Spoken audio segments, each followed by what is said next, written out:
Fala aí, Miguel, boa noite. Olá, boa noite. Boa noite, Tudo pessoal. bom? Tudo jóia, e você? Cara, acho que você tá falando da espiritualidade?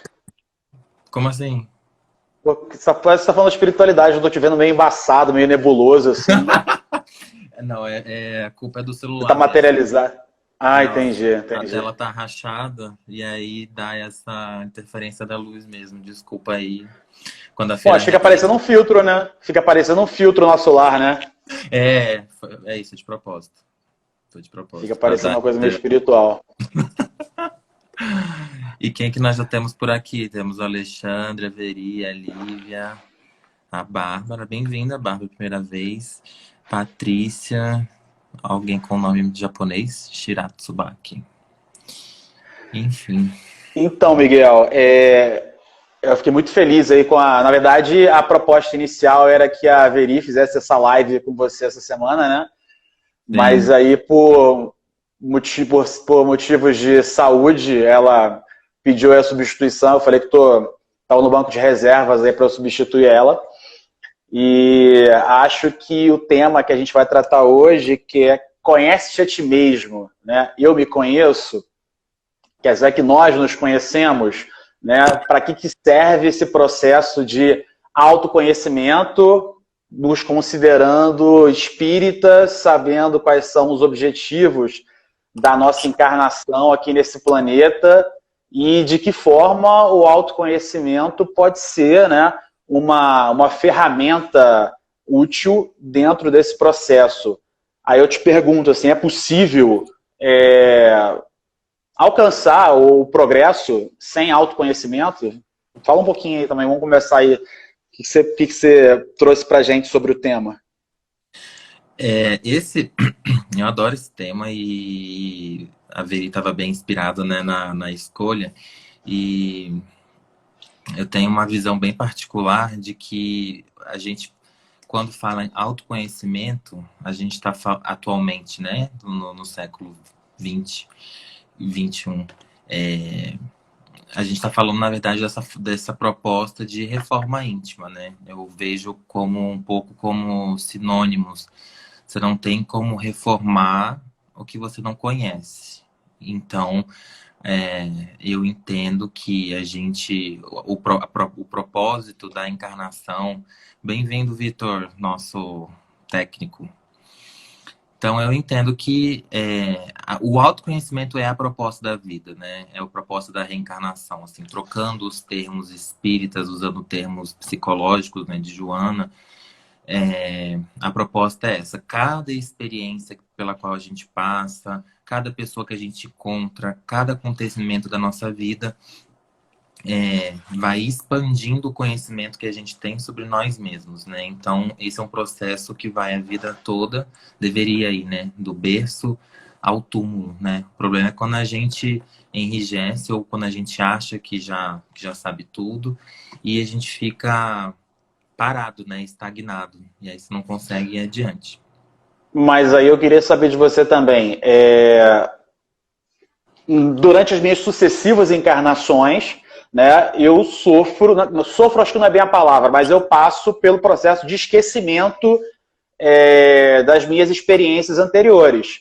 Esse processo de esquecimento, você acredita que ele atrapalha o processo de autoconhecimento? É sempre um recomeço, é como se fosse igual aquele filme que eu sempre acordo e no outro dia é como se eu tô começar de novo, eu tenho que conquistar a namorada de novo, porque ela não lembra de mim, né? Gostei da analogia, né? Tem muita gente que não aceita a ideia da reencarnação por causa disso, né? Porque acha que você vai ser resetado do zero, né? E aí qual é a proposta, né? E é isso que é uma coisa interessante, né, da proposta da psicologia espírita, que é o seguinte: na época de Kardec, quando Kardec escreveu, publicou o Livro dos Espíritos, em 1857, Freud tinha 1 ano de idade, né? Então, assim, não foram contemporâneos por pouco tempo e, obviamente, em estados diferentes. E Jung só foi nascer 15 anos depois da morte de Kardec, né? Então, não existia psicologia estruturada naquela época, né?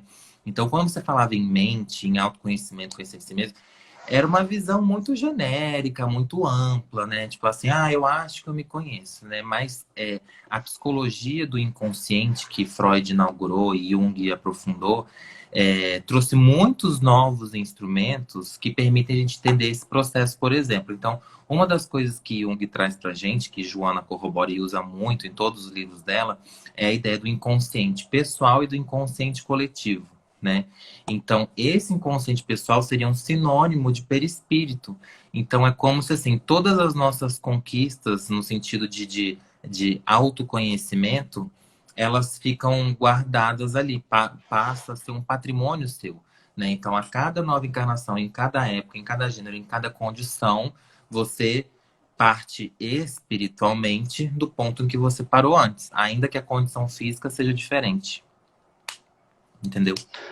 Entendi, legal. E aí isso me remeteu à questão da infância, né? E como é que a infância ela vai ser importante nesse processo de formação do espírito, quer dizer, de desabrochar do espírito, esse inconsciente individual, esse inconsciente pessoal. Acho que a gente poderia dizer que durante esse período da infância ele estaria um pouco mais adormecido, e à medida que o espírito vai tendo contato com a família, tendo as suas primeiras experiências e vai desabrochando para o mundo, né? Aquele conhecimento que estava ali latente, adormecido no seu perispírito, ele começa a surgir, a aparecer, né? E aí entram aquelas questões também que você pode falar com mais propriedade na psicologia, né? Entre o self e o ego, né? Quer dizer, quais são... Viu que eu estudei, né? Viu aquelas questões que estariam relacionadas ao perispírito, às conquistas das encarnações anteriores. E é interessante essa questão das sucessivas encarnações, porque se eu vou parar para analisar essa minha encarnação aqui de forma estanque, né, e vou pensar em algumas características minhas, né? Eu tenho que melhorar a minha agressividade, né? Eu sei que é algo que demanda tempo, e esse seria um atributo, uma característica dentre trocentas aí que eu precisaria.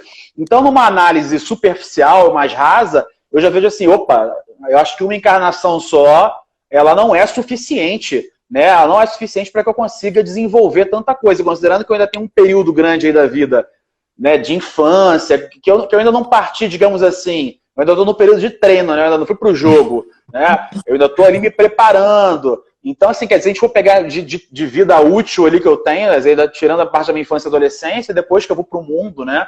Então, eu não tenho tempo suficiente para desenvolver todos os meus atributos, né? Por isso que a gente, às vezes as pessoas pedem, né, provas físicas ou materiais da reencarnação, né? Da necessidade do espírito reencarnar tantas vezes. Mas será que Deus seria tão misericordioso e tão justo se nos cobrasse, né, tudo numa única vida? Exatamente. Acho que a própria pergunta tem a resposta, né?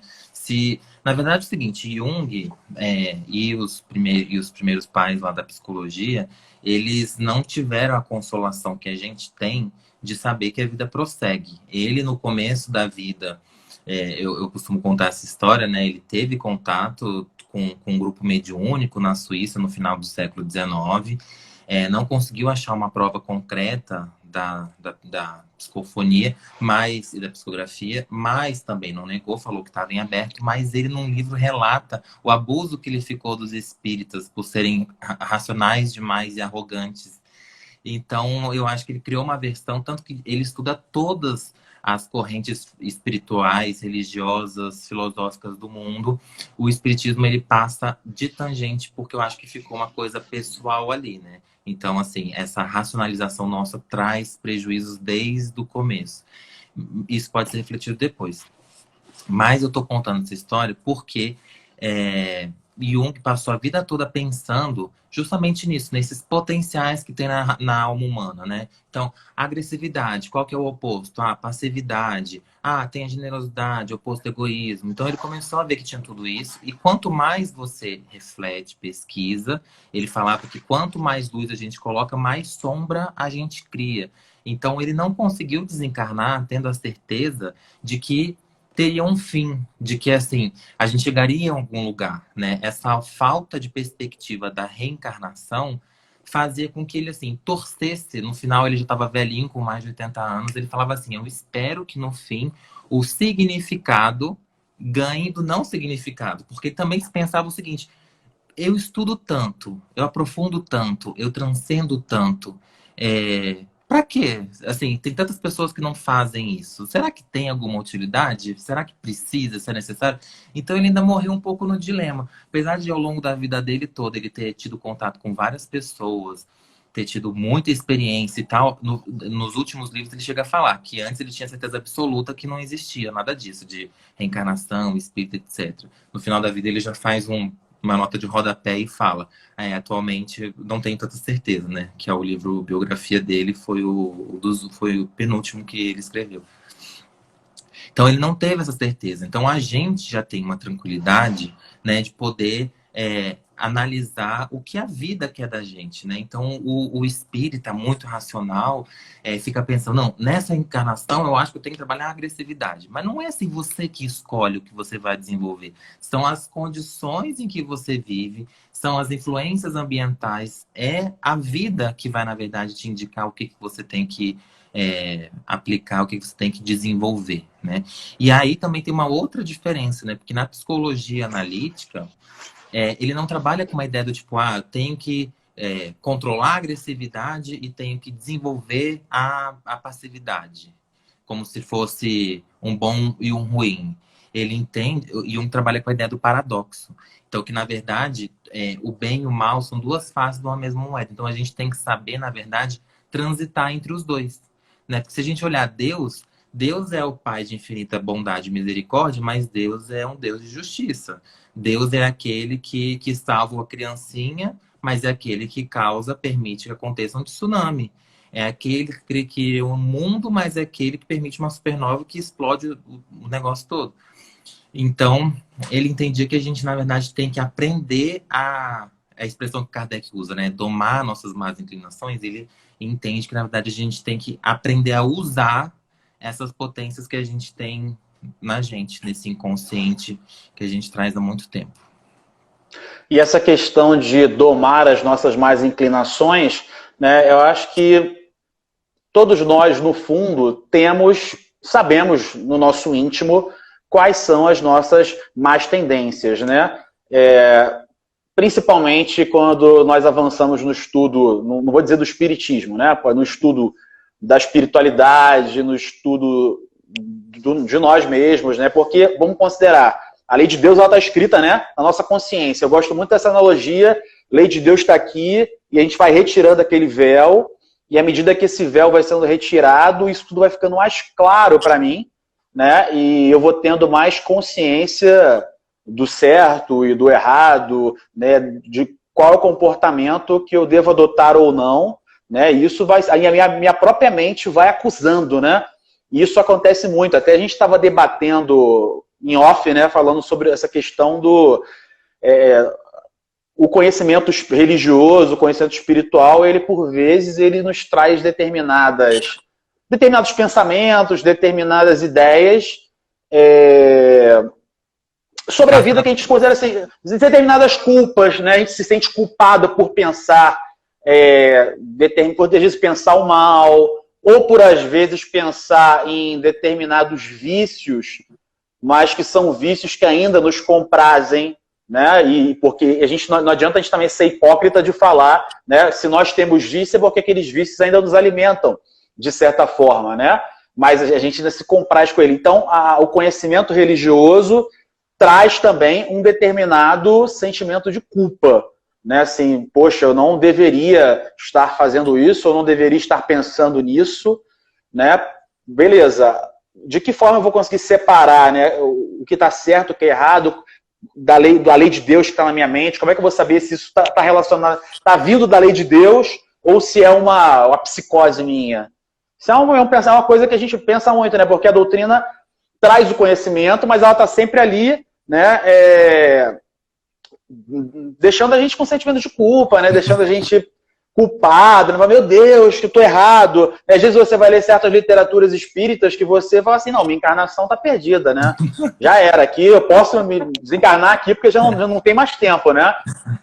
Por outro lado, tem outras obras nas quais, inclusive a da própria Joana, que a gente não é para dourar a pílula, não é pra, a gente sente que tem a possibilidade, não, calma aí, errei, mas eu posso acertar, eu posso melhorar, eu posso me perdoar, posso, enfim, né? Passa a bola para você. O que você falou aí está no capítulo daquele livro que eu tinha sugerido, Despertar do Espírito. É o 10º livro da obra psicológica, né, de Joana.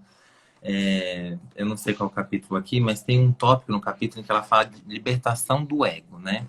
E eu acho que assim a gente consegue chegar no que eu quero dizer. Joana defende a ideia de que a gente tem que superar o ego, né? E aqui eu sou um espírito de muita luz e vou fazer uma crítica a Joana, né? Nessa parte aqui, ela confunde, ou ela troca ou trabalha com muitas definições de ego. E quem não é da área, quem não tem essa formação, não consegue tirar uma conclusão do que é ego, né? Então, a estrutura da psique, ela é interessantíssima porque ela nos permite aprofundar esse autoconhecimento. Então, quando eu entendo o que é ego, o que é persona, o que é sombra, o que é ânima, ânimos, inconsciente pessoal, inconsciente coletivo, arquétipo, etc., eu expando a possibilidade de me enxergar. Só que isso quem fala quem? Jung. A estrutura da psique para Freud é bem mais simples. E de ego, superego, né? Outros psicólogos posteriores pensaram de forma diferente. Então, o Wilhelm Reich, que foi um outro discípulo de Freud, também tinha uma outra estrutura. Muito interessante a ideia dele sobre as couraças que a gente vai construindo. Então, esse conhecimento que a psicologia traz permite a gente aprofundar. Então, quando você não define o que é ego, você não consegue nem pensar. Toda essa discussão que você trouxe, essas reflexões de culpa e etc., elas podem ser melhoradas à medida que a gente entende esses conceitos. Então, assim, para Jung, o que é o ego? Ego é a noção de eu. É um arquétipo. É a noção de eu. Então, é como se a gente nascesse zerado para ele e quando eu te pergunto assim, Antônio, me fala de você, se apresenta aí. Como é que a gente costuma fazer? Ah, meu nome é fulano, tenho tantos anos, faço não sei o quê, trabalho não sei aonde, moro não sei aonde. Quem que foi que passou essas informações? Né? Então, assim, o nome não é nem a gente que escolhe. O nome é escolhido pelos seus pais. Onde você vai estudar é a escolha dos pais. A influência que você vai ter com os coleguinhas é a influência da professora. O que você vai fazer na adolescência, se você vai aprontar, se você vai ser certinho, é a influência dos colegas. Então, assim, essa noção de eu não é nossa. Esse que é o problema. A gente é criado ouvindo o galo cantar, ouvindo pessoas dizerem. Então, por isso que na teoria junguiana, né, o complexo materno e paterno são questões muito fortes, porque são as maiores influências na vida de todo mundo. Por isso que é uma responsabilidade muito grande. Então, o que o pai e o que a mãe falam, a gente compra como verdade. Então, se a mãe fala que você é preguiçoso, é vagabundo, não quer nada com nada, e é isso e aquilo, não sei o quê, você incorpora aquilo. Da mesma forma como se fala, nossa, você é muito inteligente, você é muito certinho, você é muito responsável, você é muito não sei o quê. Isso também vira uma pressão. Então, assim, a proposta junguiana é o que ele chama de processo de individuação, que é o quê? Você passar a descobrir quem sou eu de verdade, né? E aí a proposta, na verdade, é fortalecer o ego e não superar o ego. Por quê? O ego, você tem que descobrir ele primeiro. Antes de superar, acho que Joana está muito na nossa frente, então talvez isso faça sentido para espíritos mais para frente. Nesse momento, a gente não sabe quem a gente é. Você não sabe por que você... Poucas pessoas sabem por que escolheram a profissão. Poucas pessoas sabem por que tem determinados hábitos. A gente não está acostumado a refletir, né? A gente vê nos consultórios o povo reclamando de depressão, de ansiedade, dismorfia corporal, depressão, um monte de coisa, né? Porque não costuma olhar para si. A Veri está perguntando como é isso na prática, o quê? Esse processo de estudo, né? De saber o que é o ego, né? Então, Primeira coisa, leitura, né? Nós que somos espíritas, a gente já tem essa tendência natural à curiosidade a ler, né? Então, a gente, por sorte, a gente tem toda a base de Joana e pesquisar, né? Agora, o segundo passo, terapia, né? E o terceiro é você passar a desenvolver um olhar, desenvolver um entendimento de que, assim, você é o contrário, a gente parte da premissa que a gente se conhece. Quando a gente parte da premissa que a gente não se conhece, que a gente tem uma sombra gigantesca, que a gente tem um monte de coisa na gente que a gente não sabe como é, a gente passa a ter uma atitude um pouco mais humilde, então um pouco mais aberta ao aprendizado, né? Então, assim, tem pessoas que se estão com um problema, uma dificuldade, a pessoa não tem nem coragem de se abrir, de pedir uma ajuda, de falar porque acha que vai incomodar, ou então se sente diminuída porque está tendo um problema, uma dificuldade. Gente, sabe, então tem gente que não consegue nem formalizar o incômodo, né? Não consegue nem expressar. Tem gente que expressa pela metade, porque acha que tinha que ter uma determinada posição, porque acha que não poderia estar sentindo aquilo. Então, assim, a nossa mente, a gente está cheio de crenças que a gente herdou, a gente não sabe da onde. Só que se a gente não tiver essa vontade de querer romper com o sofrimento, de sair do mais ou menos, né, de ser efetivamente feliz, a gente não vai colocar na prática. Então a gente vai ficar sempre repetindo a mesma ladainha, mantendo o mesmo ritmo de vida e com as mesmas culpas e ficar aquele rame-rame, entendeu? Então assim, Miguel, você falou... Não, pode falar. desculpa, continua, vai lá. Não, não, não, pode falar. Não, é que você falou uma questão interessante que acho que a gente podia colocar também, né? Quando a gente fala de autoconhecimento, eu estou falando assim, é um processo individual, né? É um processo no qual eu vou me analisar para chegar a determinadas conclusões sobre mim mesmo. Estou falando de mim, eu não estou falando do outro, né? Agora, para que eu chegue nesse ponto, eu tenho que reconhecer a necessidade do autoconhecimento e nem todo mundo chega nesse ponto, né? Então, em geral, vai acontecer por uma situação problema, né, que vai ser muito comum aqui no nosso planeta, visto que nós vivemos num planeta de provas e expiações. Então, situações mil vão acontecer diariamente na nossa vida que vão nos levar a situações de conflito. Pode ser que eu saiba lidar muito bem com esses conflitos e seja uma pessoa muito bem resolvida e seguir em frente. Agora, pode ser que realmente eu trave nesses conflitos e aí eu precise... não saiba lidar com esses conflitos e eu tenha que parar para me analisar. Beleza. Mas é uma questão importante. Pode ser que eu não consiga saber, pode ser que eu não saiba fazer isso. Aí eu posso fazer o meu autoconhecimento por meio de um psicólogo? Então eu posso procurar uma ajuda profissional? A gente Como é que o deve, espiritismo vê isso? Eu acho que, inclusive, não teria nem como eu falei no começo, não teria como Kardec ter sugerido para a gente fazer terapia, porque não existia na época dele, né? Ele foi contemporâneo do fundador, lá em Leipzig, que é lá na Alemanha Oriental, ou seja, numa época sem internet, eles não tinham como ter se conhecido. Então ele não tinha como orientar. O que a gente sabe é que a doutrina tem uma postura progressiva e que a gente vai acompanhando a ciência. Então, se a gente tem à nossa disposição profissionais especializados em estudar a mente, psicopatologias, que tem um treinamento ao longo de 5 anos sobre como lidar com questões das pessoas, por que não usar? Né? Então, o que a gente vê, na verdade, é puro preconceito originado numa ignorância, da gente achar aquela ideia antiga de que a terapia é coisa de maluco, né? Tipo assim, eu vou me tratar, eu não tô doido, entendeu? Então tem gente que realmente acha isso hoje, mas assim, porque não conhece, né? A proposta é que todo mundo fizesse terapia, né? Não porque você tá com problema, mas até para você evitar de ter para você ter uma vida mais leve. E só quando você faz, só quando você se abre, é que você percebe a utilidade. Você poder compartilhar uma coisa sua e a outra pessoa receber aquilo de forma empática é maravilhoso, é libertador. Isso deveria ser uma coisa, na verdade, que a gente deveria conseguir fazer no dia a dia, com nossos amigos, com familiares. Mas, infelizmente, nem sempre é assim. Infelizmente, não é todo mundo que se compadece de você. Não é todo mundo que está preocupado. Não é todo mundo que vai te ouvir de forma empática, né? Ou não julgadora, ou não preconceituosa. Então, o psicólogo, o terapeuta, ele é o profissional que faz isso, né? Então, que ele está lá para dar esse início.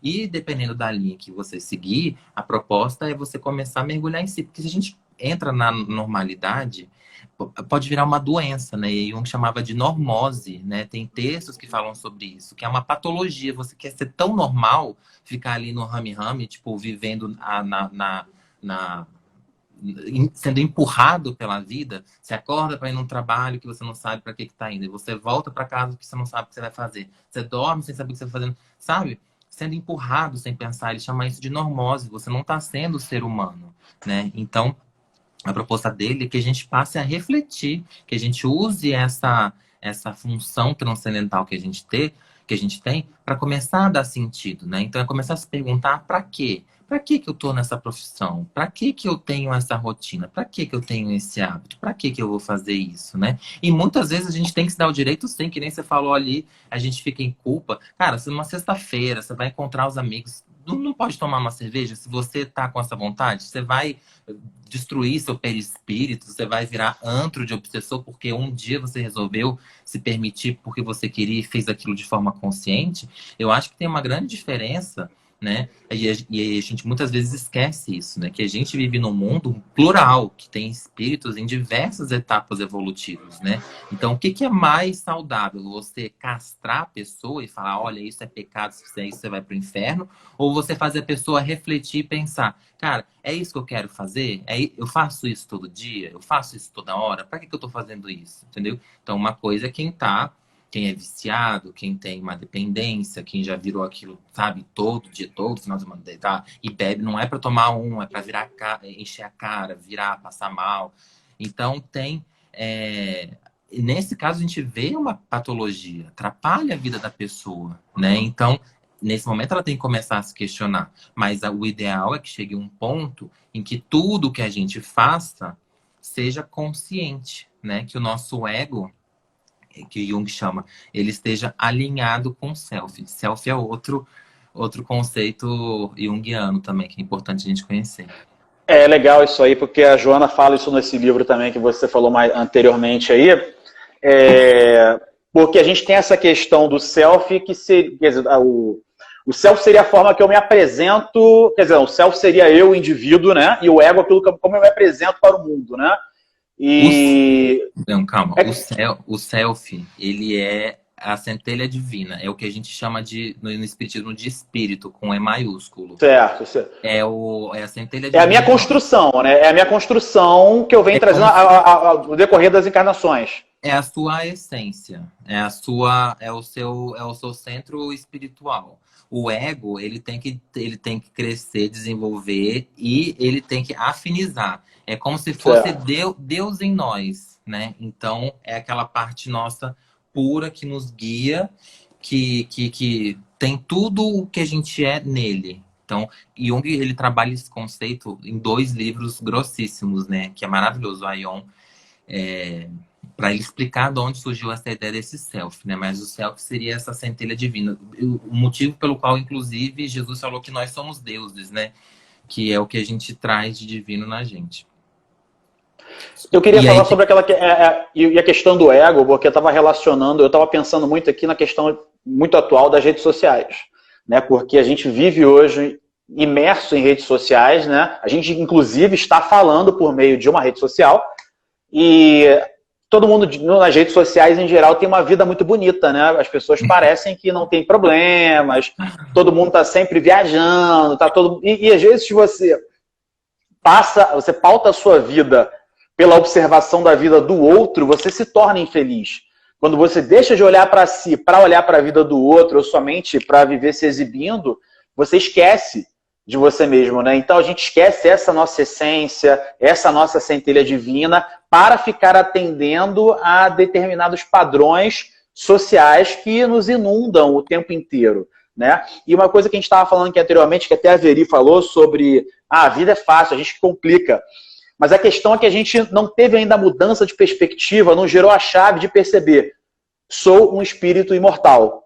Eu não vou morrer. O meu corpo vai morrer, mas eu sou eterno. Eu acho que, pelo menos para mim, esse é o ponto de inflexão ali, é o ponto-chave para assim, bom, não, aqui mudou minha perspectiva, né? Porque se eu acordo para um trabalho sem sentido, para uma vida sem sentido que não vai dar em nada, né? Dentro de uma perspectiva, quando eu me penso, beleza, eu sou um espírito imortal, né? Os meus atos têm consequências. Eu posso morrer daqui a pouco, mas eu vou reencarnar, eu vou prosseguir. Então, acho que essa mudança de chave, né, e nós espíritas mesmo, muitas vezes, por mais que nos vejamos como espíritos imortais, a gente não vive como tal. Né? A gente acaba vivendo uma vida estritamente material, essa vida só, sem pensar nessa agregação de conteúdo, de conhecimento para o nosso espírito. Até a Joana fala algo nesse sentido, né? Porque também tem coisas que a gente agrega que acaba sendo só perfumaria, né? Que vem ali para agregar o espírito, mas não vai agregar ainda na sua moralidade, na sua mudança de conduta, na sua mudança de perspectiva. Né? Então, a vida é simples, mas a gente tem que mudar essa chave, né? Bom, somos espíritos imortais. Temos que agir, então, como tal, dentro desse... E aí muda a perspectiva do meu processo de autoconhecimento. Por que eu vou me autoconhecer se quando a minha vida acabar, tudo acabou? Né? Vai acabar, vou morrer, vai acabar. Né? Então, para que eu quero me conhecer? Eu vou curtir a vida doidado, né? Pode ser que eu vá para o inferno, né? Então posso querer me autoconhecer para não ir para o inferno, para ir para o céu. Mas aí também a gente lá volta nos atributos de Deus. Deus é justo, misericordioso, nos dá várias oportunidades. Então, Deus não me deixaria lá eternamente queimando no fogo do inferno. Então ele vai me dar, da mesma forma que eu tenho a possibilidade de reencarnar. Né? Então esse processo, a gente falou sobre processo de autoconhecimento tendo a ajuda de um terapeuta. Né? O espiritismo evolui junto com o conhecimento humano, e o conhecimento humano coloca, né, a psicologia como uma ferramenta essencial nesse processo de autoconhecimento. O terapeuta, em geral, ele não vem nos dizer, né, quem nós somos, né? Ele vem nos auxiliar nesse processo de descoberta. Agora, digamos que eu, né, individualmente, falo assim, não, eu quero me conhecer. Né? Como é que você, Miguel, se conhece? Como é que Então, você... é no dia a dia, são em todas as ocasiões, né? Então, é como eu reajo ao receber um telefonema, é como eu reajo ao ter que sair de casa, é como eu reajo... Então é mentira. Então é mentira quando a pessoa fala assim, já deve ter acontecido isso com você, ou você já deve ter visto alguém fazer isso. Quando a pessoa fala assim, tem uma atitude assim, impulsiva, fala assim, ai meu Deus, eu não me reconheci. Eu não sou essa pessoa. Ai, não, eu dei um soco mais de uma pessoa, mas foi um soco. Ai, meu Deus, esse não sou eu. E aí, a pessoa está se enganando? Não, tá certo. Jung chama isso de complexo, né? Então, às vezes, a gente é tomado por complexos autônomos, muitas vezes, e eles nos tomam, né? A gente, na doutrina, chama de obsessão, às vezes, né? Mas nesses casos mais simples, como você está falando, quando toca num ponto mal resolvido, né? Numa sombra nossa, né? Que é aquele ponto fraco, aquela calcanhar de Aquiles que a gente tem. Tudo que mexe com a gente está falando da nossa sombra. Então, às vezes, quando a pessoa reage de forma muito agressiva, é porque tocou numa questão muito importante para ela, muito cara. Então, às vezes, a pessoa perde o controle, o complexo toma você e você perde o contato do ego com o self. Então, você é tomado por ele até você voltar. Então, é por isso que às vezes tem gente que quando tem surtos, né, esquece, né, do que aconteceu, não sabe o que falou, não acredita às vezes no que as pessoas estão dizendo, né? Então, isso eventualmente pode acontecer. Mas esse complexo só existe e é autônomo porque a pessoa está fazendo vista grossa para essa questão, que deveria estar sendo trabalhada. Então, quanto mais consciência você vai tendo, quanto mais você se conhece, menor a chance de você ser tomado por um complexo desse. Mas aí você falou um negócio legal, que até eu ia te perguntar isso, né? Se eu estou fazendo uma autoanálise, se eu estou num processo de autoconhecimento, significa que eu estou me julgando, né? É diferente, analisando. Por isso que Jung chamou a psicologia dele de psicologia analítica, porque não é um julgamento, é uma análise. Análise, então a análise não é um julgamento. Não, porque ele não vê ele não vê que você tem um defeito. Ah, Yasmin entrou aqui, bem-vinda essa nossa jovem espírita engajada. Jung não vê defeito, ele não acha que a gente é imperfeito. Se a gente fosse imperfeito, Deus seria imperfeito. Né? Então ele acha que a gente tem potências que precisam ser trabalhadas, a gente precisa ter consciência delas e a gente tem que saber utilizar essas potências. Então, se você chegar lá no consultório e falar, nossa, eu matei uma pessoa, ele não, a proposta, né, principalmente da psicologia analítica, acho que em todas as escolas, né, nunca vai ter um terapeuta que vai falar, nossa, você tinha que estar preso, nossa, você vai se ferrar, nossa, você é uma pessoa asquerosa.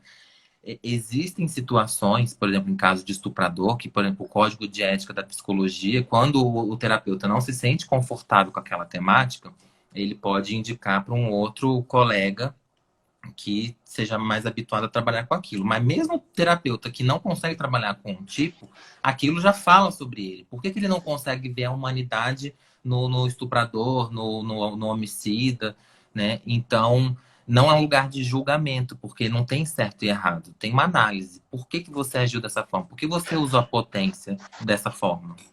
Mas quando eu, por exemplo, é aquilo que a gente estava falando anteriormente, a gente tem a questão das culpas, que tem relação com a nossa formação religiosa, espiritual, e de certa forma eu faço um julgamento sobre aquele meu comportamento. E eu queria entrar nesse ponto no sentido de, será que eu, de certa forma, não atenuo as minhas próprias faltas quando eu estou me julgando, quando eu estou me analisando? Não existe uma certa... Será que a gente olha com o mesmo olhar que a gente olha para o nosso próximo, quando a gente olha para os nossos próprios defeitos, para as nossas próprias questões? É porque todos nós temos questões, né? Todos nós temos questões, por mais que digamos que não, todo mundo tem. É aquilo que você falou, né? Às vezes você toca num ponto com uma pessoa e a pessoa tem uma reação totalmente que você não espera, né? A pessoa tem uma reação que você fica, meu Deus do céu, pra que isso? Meu Deus, tá exagerando. Mas é uma coisa, tocou numa questão para ela, né? E aí, como é que é essa questão de eu atenuar as minhas más tendências, digamos assim? Essa ideia do julgamento que você está falando é oriunda do ego, do que você foi formado. Alguém na sua infância, na sua própria evangelização espírita, alguém falou e você foi criando essa crença de que você é culpado por alguma coisa que você faz. Então, na terapia, o que o terapeuta vai tentar fazer é fazer você enxergar o seguinte, tá, da onde vem essa crença? Por que que eu acho isso errado? Por que que eu estou me sentindo culpado por causa disso? E a ideia é que você mesmo analise essa crença e você pare para pensar se é errado, afinal de contas, ou não é, de que forma deve ser feito ou não deve, mas você passar a agir de forma consciente. Então, a gente tende a ser bonzinho conosco, ignorar determinadas orientações religiosas, quando não fazem sentido pra gente. Se não faz sentido pra você, você vai ignorar. Porque alguém tá mandando você fazer um negócio que para você não faz o menor sentido, você vai passar por cima. E você vai apontar no outro que fala e também não faz, né? O grande problema é esse. Então, se a gente julgasse menos, se a gente tirasse um pouco, eu acho que isso é um pouco atávico, né? Porque a gente sempre viu muito religião ligada à punição, né? Ao dia do juízo final, né? E então essa é uma ideia muito forte. Por isso que eu prefiro ver a doutrina como uma filosofia. Kardec definiu a doutrina espírita como uma filosofia de consequências, de caráter científico, e consequências religiosas, né?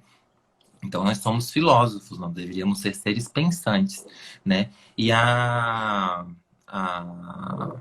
Viri tinha perguntado como devemos nos conhecer. Então, antes, né? A Yasmin perguntou se eles são obrigados a prometer sigilo. Sim, é uma obrigação legal. Então, o que você conversa ali, exceto se você correr o risco de colocar a sua própria vida ou a vida de alguém em risco, tudo que é conversado numa sessão de terapia é sigiloso. Então, a ideia é que a gente não precise sempre da terapia. A ideia era que a gente conseguisse conversar com pessoas, conviver com pessoas que também estão nesse processo de autoconhecimento e com quem a gente pudesse trocar essas questões. Mas qual que é o problema? Quando mexe com a gente não se sente confortável, né? Então imagina, eu chego para você, até o Antônio, a gente estava conversando lá e eu falo, cara, eu acho que, olha, quem bebe cerveja, que faz churrasco na sua cobertura, eu acho que vai pro inferno. Imagina, eu falo isso para você. Você vai se abrir comigo? Você vai, tipo, me olhar com, tipo, cara, quem é esse maluco? Tipo assim, eu não quero ter contato com ele, né? Então, e é nessa conversa desconfortável que a gente se conhece, porque quando tá tudo muito certo, quando a gente acha que a gente sabe tudo, eu brinco que assim, a gente tá nadando no raso, né? A gente tá no raso de boia. A gente tem que aprofundar. Então a gente só vai conhecer a sombra. Por que o nome é sombra? Porque é uma coisa que a gente não conhece. Né? Então a gente precisa iluminar a sombra. Então quando eu chego para a pessoa e eu falo, olha, eu acho que essa é uma questão problemática. E outra coisa, você pode até conviver com uma pessoa que fale isso para você, mas Será que você está disposto a se abrir para conversar? Então, assim, é muito difícil. O ideal é que realmente fosse assim, que a gente conseguisse, numa casa espírita, chegar e falar pro coordenador, pro colega, coisas que estão incomodando. Mas a gente sabe que as pessoas são sensíveis, né? Tem muito. Como é que fala? A pessoa que fica chateada com a outra. Melindre. Melindre, né? Nossa.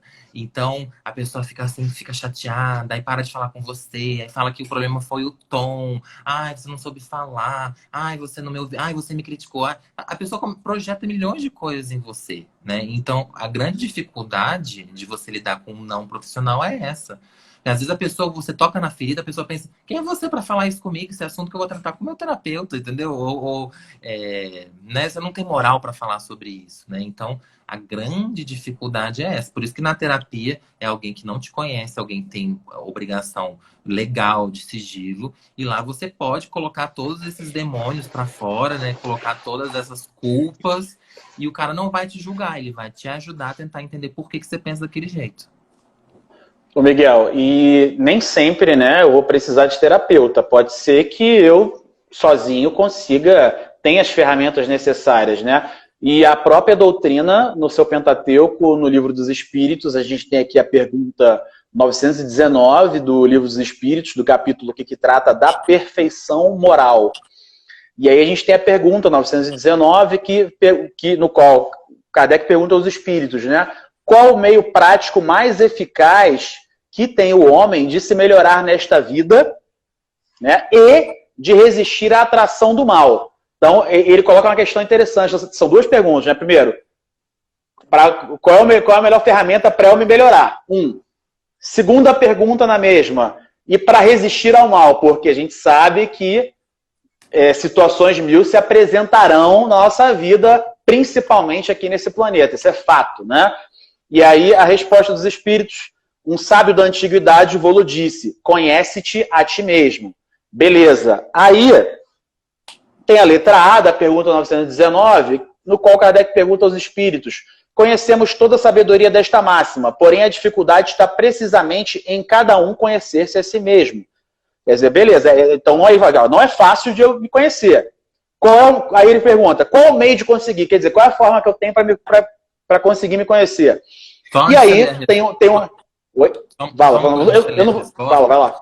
Eu acho fantástico essa pergunta, porque a gente geralmente costuma só ler as respostas, a gente não para pensar por como é que são feitas as perguntas, né? Então, Kardec aqui, ele está mostrando toda a humanidade dele. Ele está falando que ele tinha dificuldade de se conhecer. Então, ele fala que a dificuldade é precisamente essa, tá?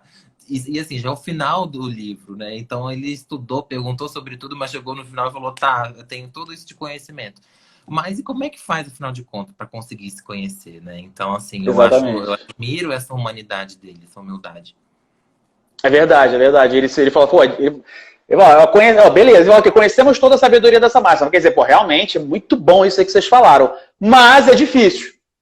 Né? Aí, a resposta dos espíritos. Aí tem um relato do espírito de Santo Agostinho, no qual ele diz qual era a forma que ele adotava para realizar o autoconhecimento. E ele diz que durante o seu período como espírito encarnado na Terra, ele, todo dia, ao final do dia, à noite, enfim, no momento de recolhimento, ele interrogava a própria consciência sobre aquilo que ele achava que tinha feito erradamente, né? Ele fala assim, eu perguntava a mim mesmo se não faltara algum dever, e se ninguém tivera motivo de mim se queixar.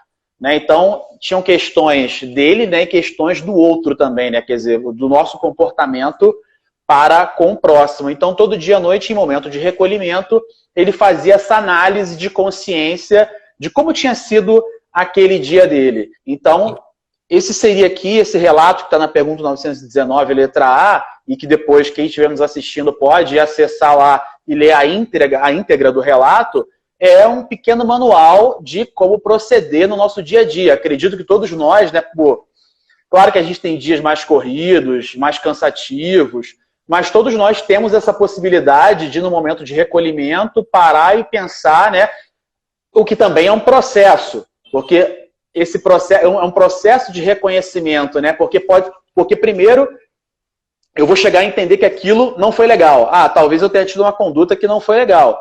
Depois eu tenho um processo de aceitação social, aceitação para o outro.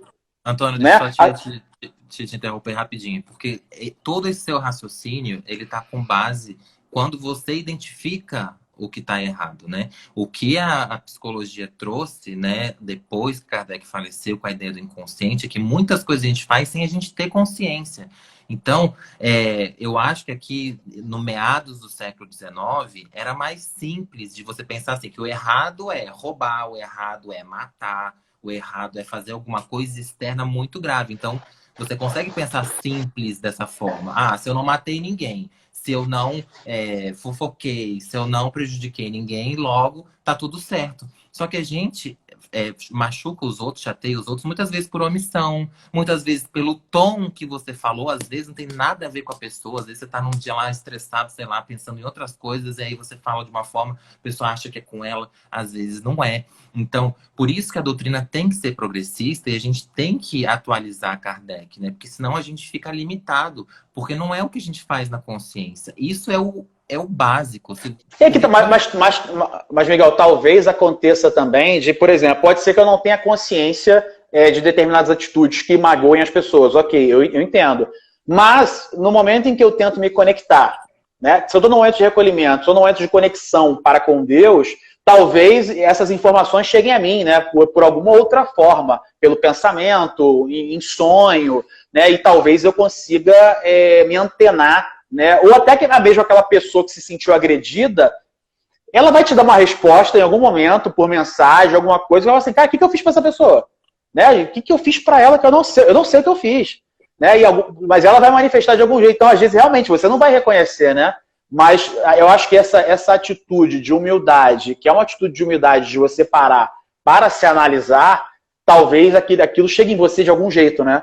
Não, é muito positivo, é um começo. O que eu estou dizendo é que não é simples. Porque você Sim, parar sim. para pensar o que você fez no dia, a gente tem uma tendência a buscar ser coerente. Então, tudo que a gente faz, justamente por a gente ser humano, dotado de razão e etc., geralmente tem um fundamento. Então, mesmo quando a gente erra, a gente, naquele momento que erra, a gente acha que está fazendo certo.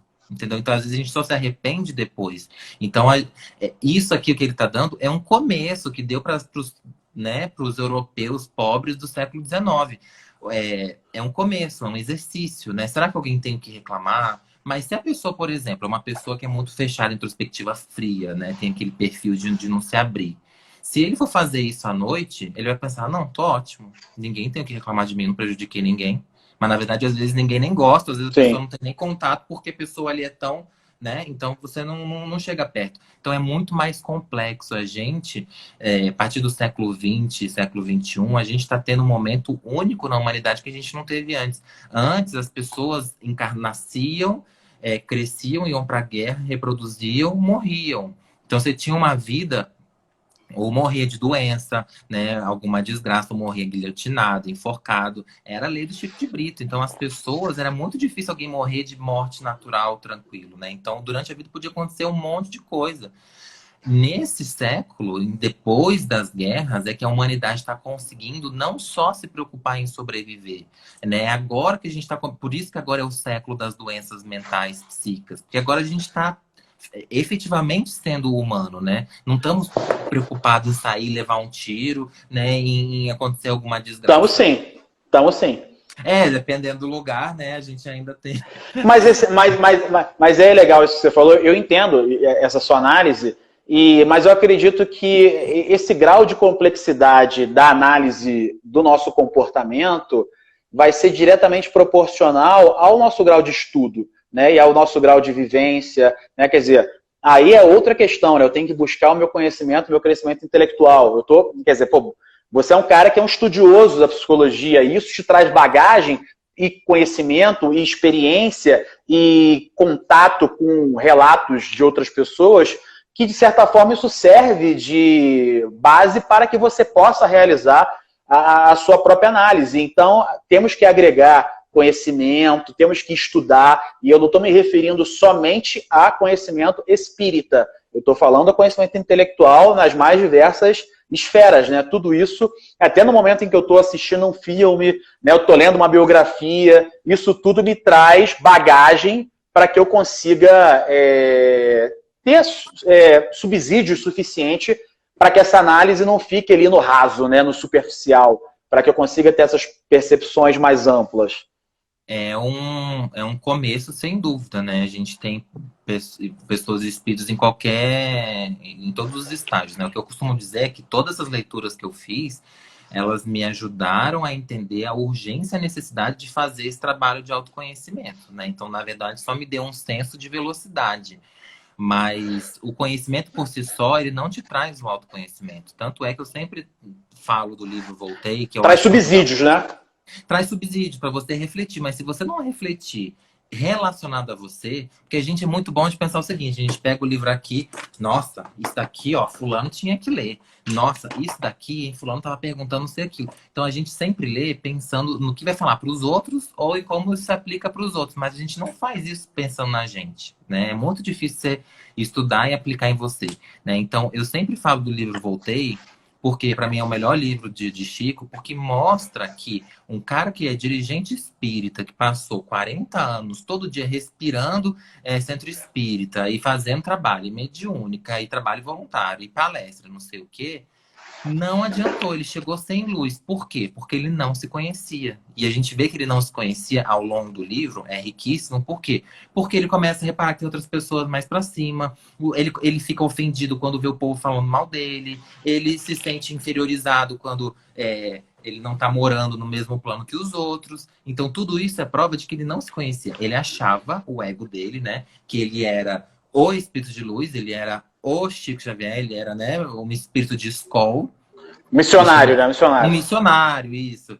E chegou lá, viu que ele não tinha uma faísca, né? Tava subindo lá, ajudado pelo Bezerra. Então, só o conhecimento, sem esse processo de interiorização, não adianta, que você vai ser um ótimo pregador, e aí a gente fala mal de padre pedófilo, a gente fala mal de pastor que rouba o povo, e aí a gente passa a ser o espírita hipócrita, né? Que tá falando de um monte de coisa, mas não aplica a si. E a cobrança é grande, né?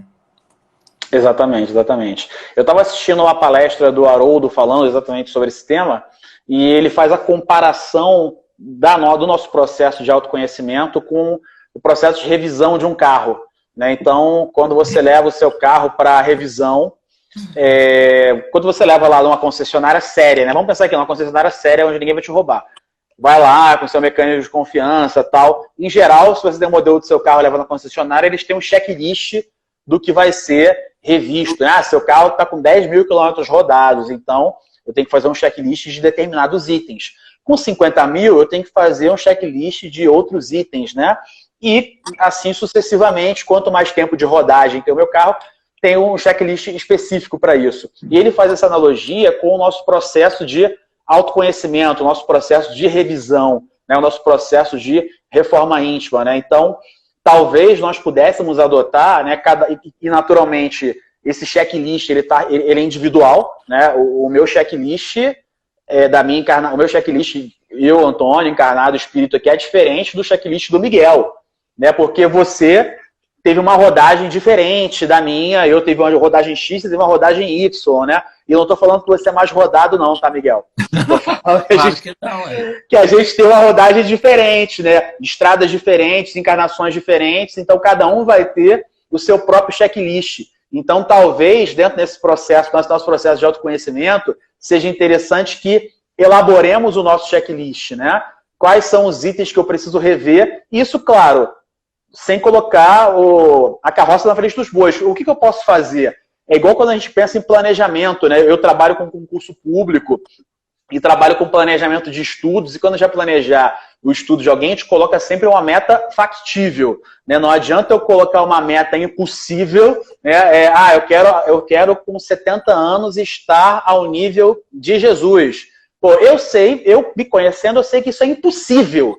Isso é impossível, eu não consigo, essa vida não dá. Eu preciso aí de muitas encarnações. Então eu preciso estabelecer uma meta factível para mim, que eu possa alcançar na minha encarnação. Então, dentro desse checklist, fazer o nosso planejamento de vida e colocar metas factíveis de crescimento, de desenvolvimento e de reforma íntima, né? Porque o grande objetivo do autoconhecimento é a reforma íntima. Vou te passar a palavra, a gente faltam 3 minutos aí para a gente encerrar, então para você fazer também as suas colocações finais ainda. Então, o que eu queria colocar para a galera aqui sobre o tema, a minha dica, né? Faça o seu checklist, estabeleça metas, mas metas que você consiga cumprir e assim sucessivamente a gente vai melhorando e vai se desenvolvendo. Claro que eu estou falando aqui de forma simplista, a gente sabe que não é fácil, mas a gente tem que começar, né?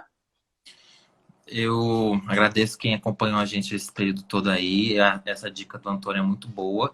A minha sugestão é outra, é complementar, que é assim, a gente decidir essa lista com base no sentimento, né? Com base assim, o que me incomoda, né? A gente não costuma pensar, ou muitas vezes a gente acha que a gente sofre em determinado aspecto e a gente tem que passar por aquilo, né? Então, não, a gente não tem. Se alguma coisa te desperta medo, raiva, angústia, desespero, nojo, aversão, isso significa que é uma questão, essa é uma questão que você tem que trabalhar. Então, você tem que cavar, né? Tem que buscar. E se conversando com amigos, com pessoas, com parentes, você não consegue sair do lugar, ou se você acha que tem mais alguma coisa que você não está conseguindo entender, procura terapia, qualquer tipo vai te ajudar nesse processo, porque a gente tem essas emoções e elas são aliadas, elas são positivas, né? O Haroldo, por exemplo, é um que agora está descobrindo isso, está falando aí, gente, a importância de você sentir raiva, a importância de sentir medo, a importância de você sentir solidão.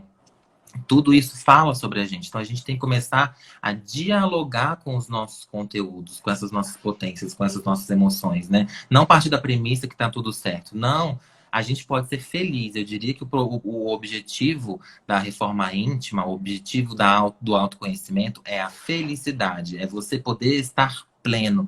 É você poder fazer as coisas como o nosso amigo falou, Antônio, sem culpa, né? Sem medo, sem amarra, sabe? Sem aquele desconforto, sem aquela dúvida, sabe?